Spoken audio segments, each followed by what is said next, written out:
Dracula. Siapa sangka bahwa sosok semacam itu memang ada dalam sejarah. Faktanya, Dracula terinspirasi oleh sosok nyata bernama Vlad III. Dia adalah Pangeran Wallachia, kerajaan di selatan Transilvania yang dikenal sebagai Dracula karena haus darah. Seperti julukannya, Vlad the Impaler, dia menunjukkan kecenderungannya untuk menghukum musuh-musuhnya secara brutal. Menurut National Geographic, Vlad III adalah penguasa abad pertengahan Wallachia, wilayah yang sekarang menjadi Rumania Selatan.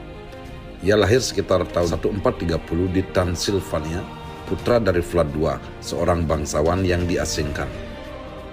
Dalam sejarah penguasa, ia lebih dikenal sebagai Vlad the Impaler atau yang lebih terdengar mengerikan, Vlad si Dracula.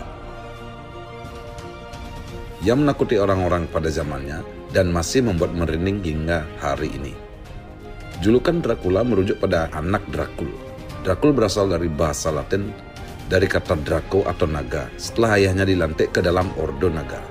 Istilah yang diciptakan oleh Kaisar Romawi Suci, Sigismund, untuk menggalang orang Kristen melawan Turki Ottoman.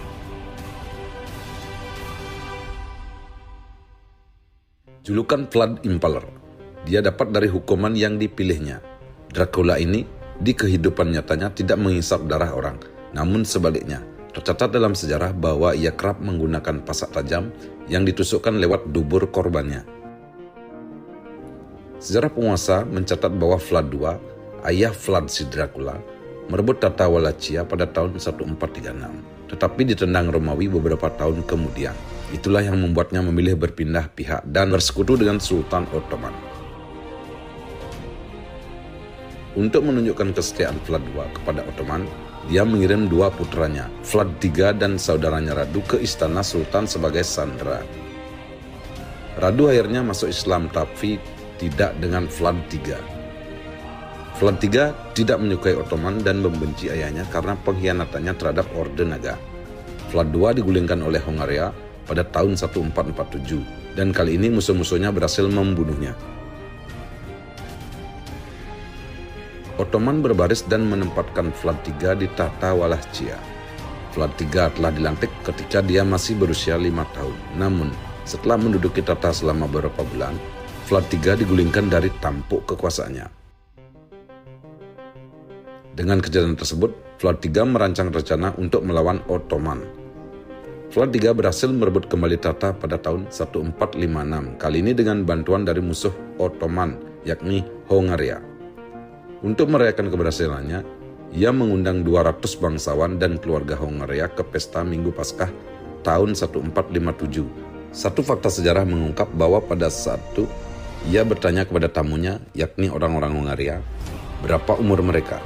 Vlad III ingin tahu siapa yang cukup tua. Dari pertanyaan itu, dia berusaha untuk mengidentifikasi dan menduga bahwa orang-orang yang umurnya cukup tua telah turut berpartisipasi dalam menggulingkan dan membunuh ayahnya pada tahun 1447. Secara mengejutkan, sesaat masih dalam suasana pesta, beberapa orang yang berumur cukup tua dan diduga terlibat dalam pembunuhan ayahnya, Vlad III meminta pasukannya menyeret orang-orang itu keluar. Di luar pesta, sebuah sulat tajam berukuran besar telah disiapkan. Satu persatu orang-orang itu mulai ditusuk di duburnya menggunakan sula hingga menembus sampai ke mulut atau leher para korbannya. Pancang kemudian ditanam secara vertikal ke dalam tanah sehingga korbannya dibiarkan tubuhnya menjuntai di udara. Vlad menusuk orang dengan cara yang menghindari kerusakan pada organ vital dan dengan demikian mencegah kematian seketika. Sebaliknya, para korban menderita berjam-jam atau berhari-hari sebelum meninggal. Untuk menambahkan sentuhan artistik pada kengerian itu, Vlad menyulap para aristokrat yang diatur dalam barisan yang kemudian dikenal sebagai The Forest of the Impaled. Cara yang sangat sadis untuk membunuh tamunya sendiri. Penusukan massal tidak menghentikan pesta Minggu Paskah Vlad the Impaler.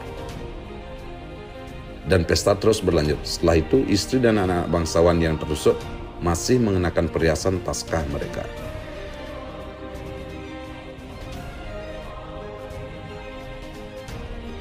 Dracula Vlad secara sistematis memusnahkan kelas aristokrat. Aristokrat adalah para pejabat atau yang memiliki kedudukan sosial tinggi, yang telah membuat banyak masalah bagi keluarganya. Penyulaan adalah metode pilihannya untuk menghadapi mereka dan siapapun yang membuatnya murka.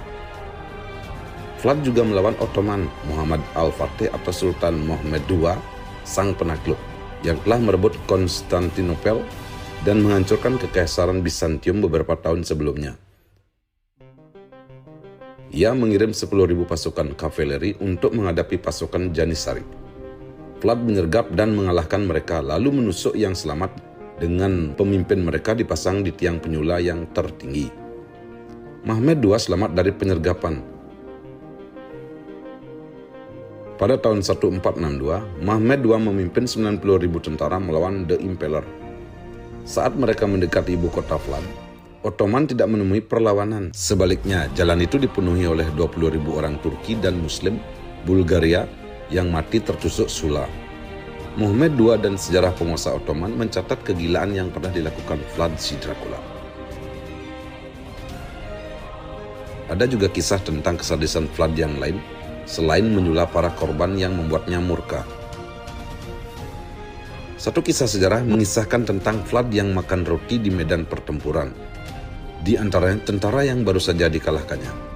Ia mencelupkan rotinya ke dalam lumuran darah tentara lawan yang tewas sebagai selai rotinya, lalu memakannya. Bagaimanapun, Vlad III tercatat sejarah penguasa sebagai Dracula dalam kisah nyata yang mengerikan. Bahkan lebih mengerikan dari Dracula fiktif dalam banyak karya novel dan drama film.